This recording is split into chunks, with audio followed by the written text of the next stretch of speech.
Dans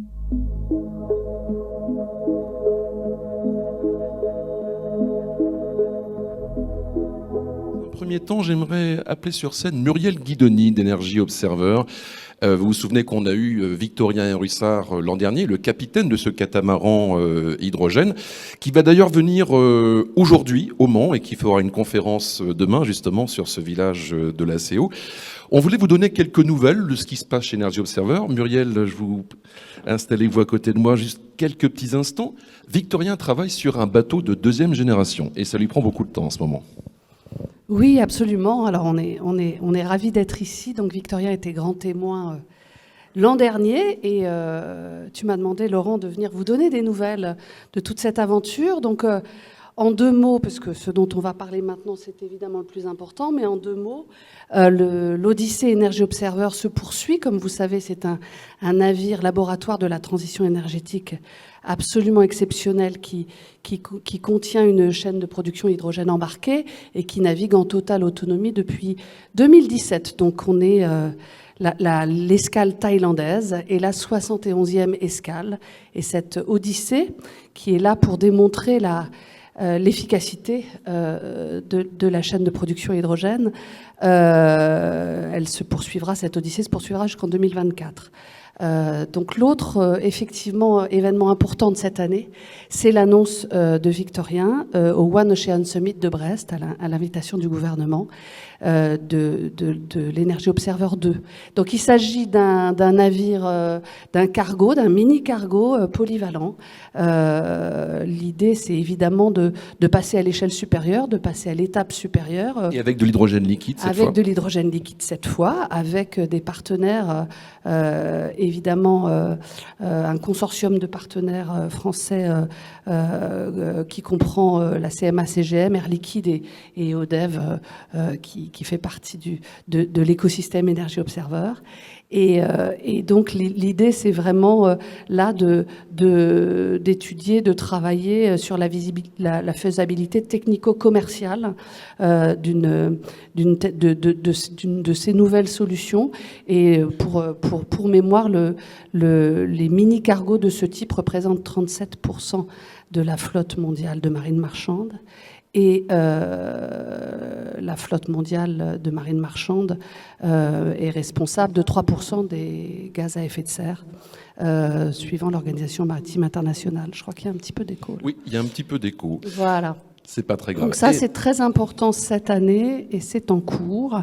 Et je tiens à vous dire, de la part de Victorien, qui sera très heureux de venir vous présenter ici ce navire, voilà, au bon moment et que nous évaluerons ensemble. Sera prêt.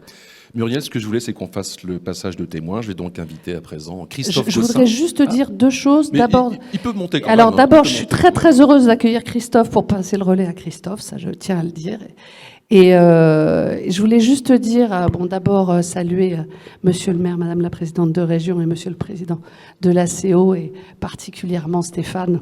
Voilà, dont nous avons quelqu'un en commun qui m'est extrêmement cher. Donc, et je trouve que le dynamisme hydrogène de cette ville et de la région est absolument exceptionnel. Et puis dire juste d'un mot que nous avons chez Energy Observer une activité de sensibilisation, d'acculturation à l'hydrogène à travers une fondation qui est fondamentale parce qu'il faut acculturer les professionnels et la société civile qui ne font pas partie de notre écosystème. C'est très fondamental. Donc on a un cube ici d'exposition et puis on a la filière Energy Observer Développement dont Jérémy va vous parler tout à l'heure, et ce dont nous sommes le plus fiers, qui croît très vite en France et à l'international, et vraiment ce dont nous sommes le plus fiers, je tiens à le dire, c'est vraiment le retour du marché et des clients sur la fiabilité, la qualité et la disponibilité de nos solutions stationnaires et maritimes.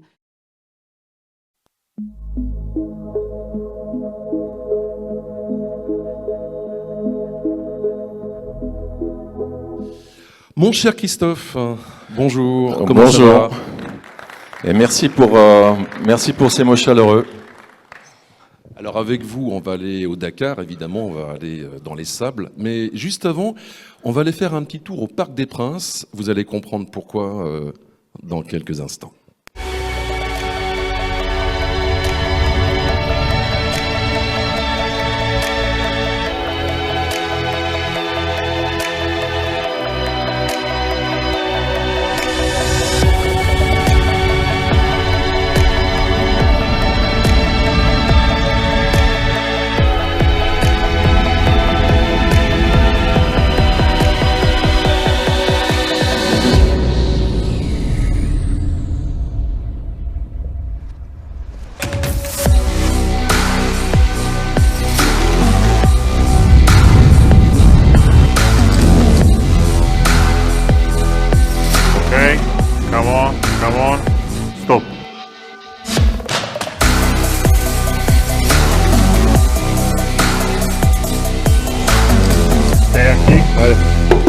Come on.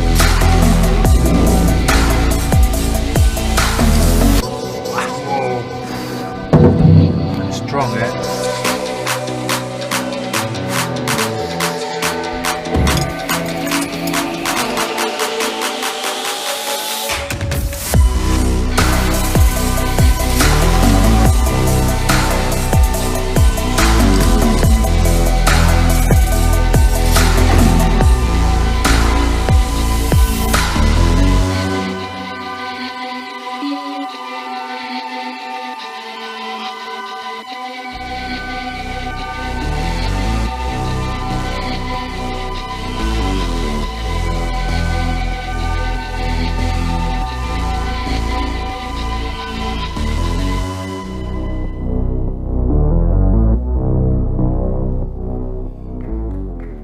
On dit des fois beau comme un camion, je crois que l'expression effectivement se vérifie. Alors pourquoi le Parc des Princes? Parce que Gosselin est partenaire du Paris Saint-Germain, on a reconnu le stade. Beaucoup d'émotions à ce moment-là parce que on se déclare au Dakar, donc c'est en décembre 2021. Et à l'époque, on n'a pas encore fait les plans, on n'a pas choisi les composants, on n'a pas grand-chose. Et il n'est pas sûr non plus que le Dakar soit prêt, soit en capacité de livrer de l'hydrogène. Et donc c'est un grand moment pour nous, en dehors du message de Lionel Messi, qui est forcément une star et qui est aussi un vecteur incroyable de communication. Enfin, vous avez vu comment il aborde le camion, il est assez étonné. Pour nous, c'est surtout la première fois qu'il sort de nos chaînes de montage de batteries et d'hydrogène. Donc c'est un grand moment parce qu'il fait ses premiers tours de roue à Paris. Et 2 mois après, eh bien, on sera confronté au Dakar. Alors, plutôt profil bas parce qu'on n'aura pas pu encore faire tester le véhicule dans son élément, du sable, des particules. Enfin, vous connaissez la dureté de ce rallye raid, le Dakar, comme son nom l'indique, qui se passe en Arabie Saoudite. Et donc, là, on a de la rocaille, on a du chaud, on a du froid, on a ce phénomène de sable aussi. Vous savez, le sable est dur le matin et avec le soleil, petit à petit, il devient de plus en plus mou. Et donc, c'est une des difficultés, c'est vraiment l'enjeu. Et donc, le Dakar, c'est 2 jours. Je crois qu'on a une petite vidéo qui nous montre après ce qu'il en est. Parce qu'il y a un couple énorme qui est nécessaire pour donner la puissance. C'est cette propulsion incroyable où on arrache et de manière continue. On a le contrôle et on a toujours de la puissance pour franchir les dunes.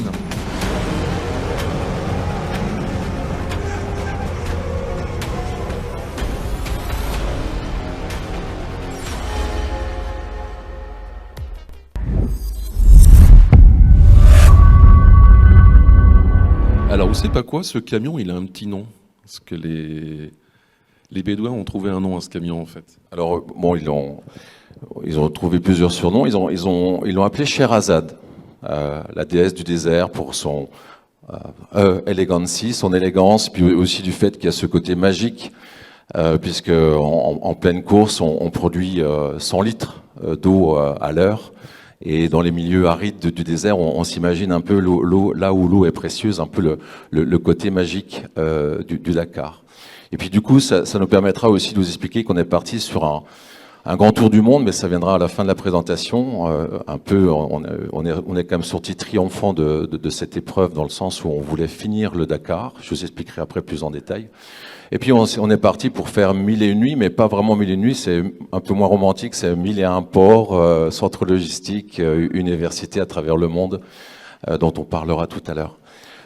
Un mot peut-être sur le bivouac, parce que l'hydrogène, oui. C'était à bord du camion, alors, mais pas très bien, très bien. Puis après, on pourra reparler des performances du véhicule, et puis vraiment, à l'usage, je crois que ce qui est important, c'est qu'il y a la théorie, on parlait tout à l'heure d'innovation.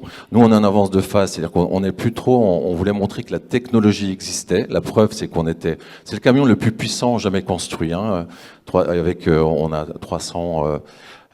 360 kW de fuel cell embarqué.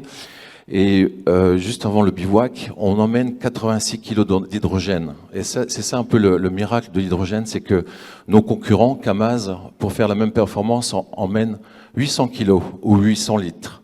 Donc vous comprenez bien que l'ennemi du transfert, c'est la masse. Hein. C'est-à-dire que sur n'importe quel véhicule, si on pouvait éviter, et souvent d'ailleurs les poids lourds, enfin, sont pas toujours remplis. Donc c'est ça qui est très prometteur sur l'hydrogène. Si on peut retenir un point du Dakar en dehors du couple fantastique que nous avons, c'est cette densité énergétique qui est très prometteuse. 86 kilos comparé à 800 kilos d'essence. Donc alors il y a encore, on enlève des choses. Hein, vous savez, sur un camion, on enlève et puis on remet des choses. Donc on est encore un peu lourd. Le centre de gravité est encore un peu trop élevé sur ce camion. Mais à 2-3 ans, c'est vraiment très prometteur. Cette densité, je le répète, hein, ça va faire 3 fois, mais voilà, c'est ce qui, je pense, fera la différence, bien sûr, avec le couple dont on parlera tout à l'heure. Performance. Et alors l'hydrogène, il fallait le faire venir sur place et ça n'a pas été si simple. Alors sur l'hydrogène, c'était effectivement aussi un autre challenge. Alors vous savez, on avance un pion et c'est ça, je pense qu'il faut faire parce qu'on ne peut pas tout le temps attendre l'un sur l'autre, sur la FIA, sur les règlements, sur ceci, cela. Bien sûr, nous, on s'est concentré sur la sûreté de fonctionnement. C'est bien sûr un élément clé. On avait même 3 organismes de contrôle. On a même écrit pour la FIA sur le Dakar, ça les aide à avancer. Alors une précision, on n'était pas en course, hein, on était dans la catégorie, on a fait la course en catégorie donc nouvelles énergies, on était véhicule ouvreur avec ce fameux double 00 qui nous a valu après d'avoir des gestes de faire de zéro émission, zéro bruit. Et la difficulté, c'est que impossible de trouver de l'hydrogène sur place, aussi parce qu'on a surpris tout le monde. Hein, il faut avouer qu'on a surpris. Je vous montrerai des images tout à l'heure dans l'état du véhicule au mois d'octobre. Donc en fait, personne ne nous croyait vraiment. Donc on a pris un peu les gens de court. On a pris aussi un sponsor qui se verdit, qui est Aramco. C'est aussi intéressant de voir un peu la poussée qu'il y a de leurs actionnaires et puis leur velléité de pouvoir financer toute cette nouvelle branche de Green. Et donc, on a demandé Air Product, Air Liquide, enfin impossible de trouver. Donc, on a fonctionné parce que vous savez, il faut pouvoir monter de l'hydrogène, donc avec un compresseur. Hein. Nous, on a besoin de 700 bars dans le véhicule. Donc, l'hydrogène, il faut pouvoir la monter en pression pour pouvoir alimenter le véhicule. Donc, impossible de trouver. Donc, on a fait nous-mêmes l'approvisionnement. On est allé chercher des tube trailers et on a fonctionné par différenciation de pression. C'est 8000 km. Donc on a fait, vous voyez, quand on se pose la question de dire « Ah oui, où est-ce que je vais trouver une station hydrogène ?» On a fait 8000 km dans le désert. On connaît l'Arabie Saoudite, c'est 4 fois la France. Je connais des endroits que certains Saoudiens ne connaissent pas pour avoir accompagné cette caravane. Donc on a réussi cet autre challenge, c'était de montrer et d'emmener toute la filière, hein, je pense souvent à France Hydrogène, de dire que voilà, on travaille pas pour nous seuls, on travaille pour toute la filière, pour montrer aussi qu'il est possible, et c'est pas la peine, c'est notre message chez Gossin.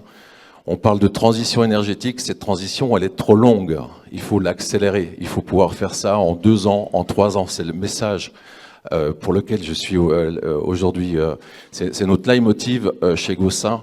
Accélérons cette transition énergétique. Et si une small cap comme Gossin est capable de le faire, je pense que bien d'autres sont capables de le prouver. La technologie existe, on peut produire, on peut distribuer et on peut consommer. C'est un sujet qu'on abordera après puisqu'on est convaincu que la consommation d'hydrogène passera avant tout par les ports et les centres logistiques. Et on veut attaquer. Alors, un mot sur le bivouac, parce que quand même, il y avait aussi cette hospitalité où l'hydrogène, on va le voir sous forme de photo, et on a un film qui, justement, nous explique tout ça. La principale innovation du Smart Bivouac, c'est que l'électricité est produite à partir d'hydrogène, hein, comme dans le camion, pour alimenter l'ensemble du bivouac. Également l'atelier mécanique, donc on peut souder à partir de l'électricité qui est produite par ce générateur. Il est prévu pour alimenter des hôpitaux, des banques, des data centers, des îles, des refuges. Il est mobile et il produit une puissance de 100 kVA. Et on peut en mettre jusqu'à 10 en parallèle pour produire une puissance de 1 MVA. On pourrait tout à fait alimenter la totalité du bivouac du Dakar avec cette solution. Et d'avoir un bivouac complètement zéro émission.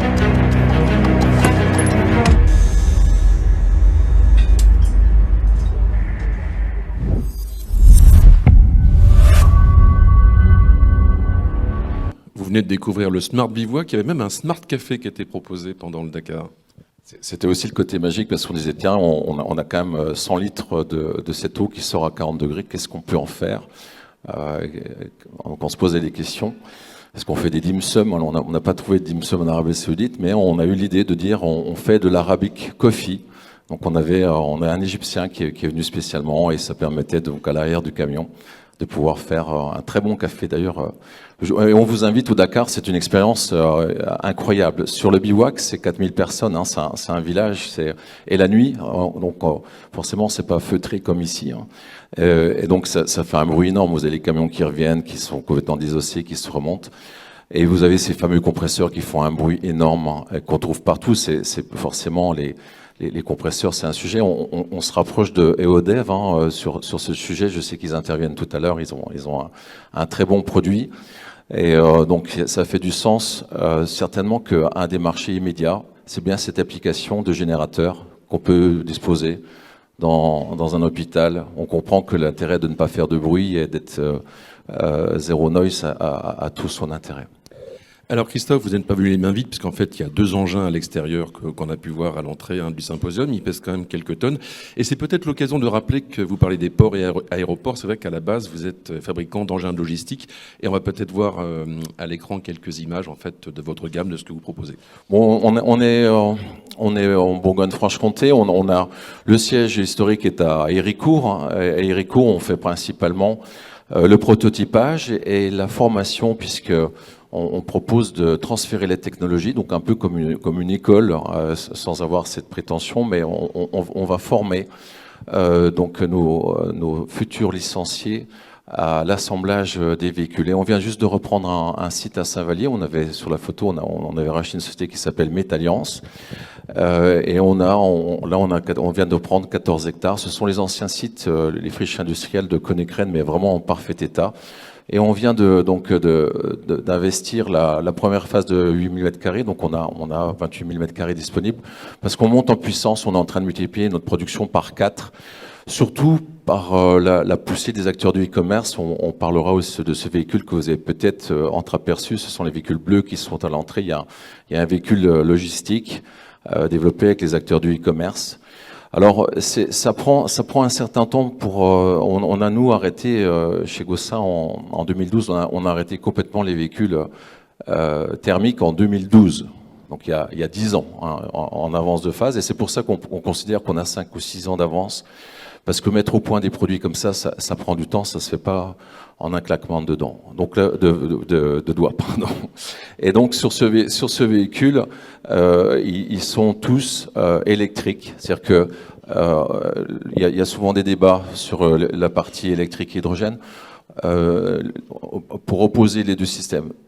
Pour nous, un véhicule hydrogène, c'est avant tout déjà un véhicule électrique. Pourquoi? Parce que on veut du rendement. Vous savez que dans les chaînes de traction de nos véhicules traditionnels, il y a une perte d'énergie. Vous mettez du diesel ou peu importe du gaz, et bien à la fin, vous avez déjà, avec la perte des boîtes de vitesse et tout ça, vous avez perdu 30 à 40% de rendement. L'électrique permet d'avoir un rendement de l'ordre de 98-99%. Donc première chose, essayons avoir des motorisations électriques dans les roues. Et puis il faudra une batterie aussi, parce qu'on est toujours en dual, c'est-à-dire que d'un côté on veut pouvoir charger avec un chargeur de batterie, et quand l'hydrogène sera là, on a la possibilité de rajouter un kit hydrogène. Donc on dit que nos véhicules sont hydrogène ready, et puis une autre phase qui nous est demandée par nos clients, autonomous ready, jusqu'à un level 5, pour s'affranchir jusqu'à la personne qui appuie dans les véhicules autonomes sur le bouton d'arrêt d'urgence. Alors si je reviens au clip qu'on a vu en ouverture, on a vu toute une gamme de camions, on précise qu'ils sont dessinés par Pininfarina. Vous vous lancez dans le camion à hydrogène et vous avez un système, on appelle ça le skateboard. On va voir un petit film d'animation qui explique en fait comment est intégrée la chaîne de propulsion hydrogène à bord de cette future gamme de véhicules.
dirait presque un dessin animé de chez Walt Disney, hein, mais c'est pourtant, on est dans l'industriel.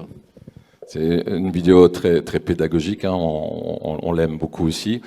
C'est un véhicule donc qui va sur la route. Hein, on fait la différence entre le off-road, les deux véhicules que vous avez dehors, et le on-road. Donc c'est pour aller sur la route.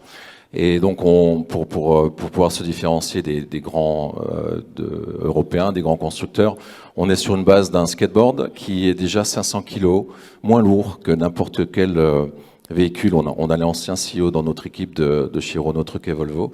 Donc il est déjà très prometteur ce véhicule parce qu'il fait 500 kg de moins. Donc les transporteurs, pour eux, c'est forcément, ça résonne bien dans leur tête. Et puis vous avez compris le principe. Là, on est équipé avec des tanks de chez Forestia sur le côté. Puis on a toujours ce principe dual. Donc d'un côté, on a des batteries, on peut faire 400 km d'autonomie. Et de l'autre côté, on a 800 km en hydrogène. Donc on peut conceptuellement réaliser 1200 km. Mais on précise au passage aussi oui. que vos véhicules sont autonomes, parce qu'il y a aussi cette brique technologique que vous avez. Ça, c'est la partie invisible, donc c'est là où on parle de différents levels, on parle jusqu'au level 5. Mais pour revenir pour les 1200 km, juste pour dire que c'est en même temps, c'est quelque chose qui nous intéresse pas de faire de la distance. On est plus sur ces segments de marché qui nous intéressent pour faire depuis le port, les centres logistiques, de hub à hub, sur les, donc c'est 80 km. Et donc effectivement, donc c'est un skateboard qui a été développé avec les Canadiens, hein, avec Magna c'est une grosse société Magna, et donc on a développé ce skateboard. Ça a mis 10 ans et on a déposé pas mal de brevets. On a un droit exclusif sur le monde entier. Donc voilà, on pense venir chatouiller Alors je dis au passage que vous n'êtes pas prêts de voir des poids lourds européens sur nos routes. Pourquoi ? Parce que ces sociétés ont tellement investi dans l'Euro 6 qu'il leur faut des paybacks. Donc ils sont pas forcément pressés de vous donner des solutions. Alors je suis pas très loin de la Suisse, hein, on est à 10 km de la frontière suisse. Malheureusement, la COP a été achetée, pas d'obligation, mais n'avait pas d'autre choix que d'acheter des tracteurs Hyundai pour faire donc ce qu'ils sont en train de faire, ce maillage avec des stations hydrogène. Alors on est obligé malheureusement d'aller chercher, tout en rappelant que Hyundai est aussi fait une très belle proposition de pile à combustible. Pour terminer, Christophe, on va regarder en image le tour du monde, parce qu'en fait, votre camion du Dakar, il fait le tour de la planète. Actuellement, il se trouve en Amérique du Nord, je crois, toujours. Il vient, oui, il a fait, donc il a débarqué sur le port de New York, hein, donc le port de New York, New Jersey, détenu par le numéro 1 mondial, hein, c'est Maersk, hein, AP Moller, et le bras armé sur la terre s'appelle APM.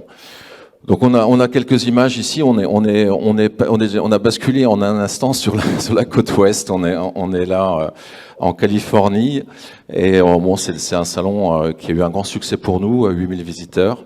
Pas très loin de Long Beach, d'ailleurs, dans un des quais détenu par CMA-CGM. Donc vraiment bel écho. Hein, on a beaucoup de demandes pendant ce H2 World Tour. C'est une des raisons pour laquelle on le fait. On s'arrête sur les 10 premiers ports, les 10 premiers centres logistiques. On s'est arrêté à Seattle, au siège d'Amazon. Bon, on n'a pas vu Jeff Bezos. Il est dans l'espace, non? Ouais. On voulait le faire monter dans le camion. Là, on est à Las Vegas. Donc c'est un peu plus rocailleux. C'est aussi de très belles images. Et donc on a fait aussi, donc on a un sponsor qui s'appelle Charbonne Hydrogène, qui vient juste de faire une introduction en bourse à Toronto. Donc il nous a dit, je veux absolument prendre en termes d'image, ça va m'aider. Donc les dernières images étaient à Québec. Je crois qu'on doit les voir arriver. Donc en plus l'hôtel s'appelle le Pur Hôtel, donc de circonstances, avec nos véhicules zéro émission. Donc là, on a les ministres. Il y a 3 ministres québécois qui lançaient leur plan hydrogène à vision 2040 ou 2050. J'ai un peu du mal avec ces délais, parce que j'étais à Genève il y a 3 jours, et on est à 3 pas de l'ONU, et vous avez les rapports du GIEC, ce sont quand même des experts, et qui nous disent on a 3 ans pour changer les choses. Et quand je vois les plans à 2025, 2030 ou 2050, j'ai un peu du mal à comprendre la notion d'urgence climatique. Et le secrétaire d'État dit, avant il disait rien, il disait voilà, mais là il dit des recommandations. 3 choses. Il faut pouvoir donc capturer le CO2 quand vous en émettez, c'est le premier point. Le deuxième, pousser sur les batteries, et le troisième sur l'hydrogène. Et il s'adresse, voilà, il dit aux investisseurs, investissez dans le zéro carbone, aux chefs d'État, investissez dans le zéro carbone, et aux chefs d'entreprise. C'est son message qui est clair, hein, vous l'avez vu, je l'ai résumé en 3 minutes, et moi j'ai toujours du mal à comprendre pourquoi, parce on s'est mobilisé pour le Covid, hein, on a fait des choses incroyables, on a mis de l'argent incroyable, et il y a beaucoup d'argent disponible, et j'ai toujours cette incompréhension de délai d'urgence. Vous allez peut-être parler du prix tout à l'heure que j'ai reçu, et je pense, alors Oui, on peut le rappeler, voilà, bien donc sûr. c'est un prix bien sûr qu'on a remis, enfin que j'ai pu remettre en témoignant du travail incroyable de mes équipes, parce que j'ai vraiment une équipe qui relève des challenges pas possibles. Et je l'ai dédié aussi à mes enfants, enfin à nos enfants, puisqu'il s'agit de nos enfants, et aux enfants de nos enfants, pour vous dire qu'il y a une urgence climatique et que les solutions sont là, et que c'est un intérêt supérieur et qu'il n'y a pas d'argument au-delà. On peut dire oui, on n'est pas prêt, il manque ceci et cela, mais il s'agit vraiment, et je le dis avec émotion, parce que je pense qu'il faut qu'on se sente tous ensemble concernés pour bouger un peu les lignes. Merci Christophe. Beau message, effectivement. Alors, ce prix, c'était décerné par le jury des hydrogénies. Andreas, d'ailleurs, qui a créé ce prix, est dans la salle, je l'ai vu tout à l'heure. Donc, je fais partie du jury, d'ailleurs. Et effectivement, il a été décidé de créer une catégorie désignant la personnalité de l'année, plutôt industrielle. Effectivement, le choix s'est porté naturellement sur vous. On vous retrouve un peu plus tard, Christophe, pour une table ronde sur la compétition et pour parler du Made in France. Encore merci d'avoir fait voyager dans les sables du Dakar. Merci.